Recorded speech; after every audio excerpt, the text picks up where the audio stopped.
You're welcome. Moana 2 exceeds expectations in charm. This was the final time I and my little daughter went to the theater in 2024 after a month of learning that every showing was sold out. As it happens, there was no need for the reduced expectations.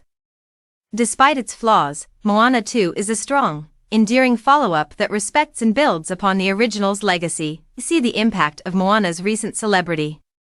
Her people have trusted the recently anointed Master Wayfinder to deal with an impending danger.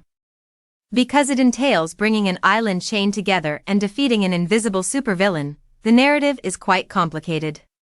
It's also easy since all of the primary cast members know what is expected of them. A strange sea monster captures Moana's closest friend and magic hook-wielding demigod as she assembles a new squad and her seasoned sidekicks, also known as Maui's boat snacks.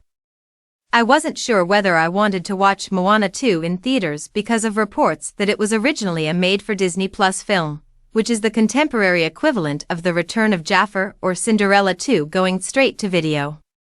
It's important to remember that Toy Story 2, 1999, had small-screen beginnings before being transformed into a big production.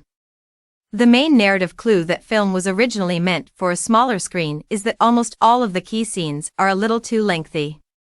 By expanding most of the sequences, it seems like the choice was made to make this larger. Both the busy work expository sections and the greatest parts are captivating and play as completely as one would want. It takes Moana longer than anticipated to go on her major adventure and longer than necessary for her to get the anticipated motivational boost that would enable her to overcome hardship. Any significant obstacle that Moana and Maui face may be resolved by magic, which is a narrative element that detracts from the tension in a tale like this. I don't think the target audience is aware of what a deus ex machina is, much alone cares. Indeed, the new songs either don't have the same snap as Lin-Manuel Miranda's original song score, or worse, they make a noticeable effort to emulate his style. Fortunately, Moana 2 is less of a musical and more of a comedy. The greatest sequences give novel perspectives despite all the predictable moving parts at play. The Disney princess trip, the villain seeking dominance, adorable animal sidekicks, bizarre episodic pit stops, etc. I like the Kakamura's comeback and the new, T2 style perspective of the coconut warrior who turns into a useful tool.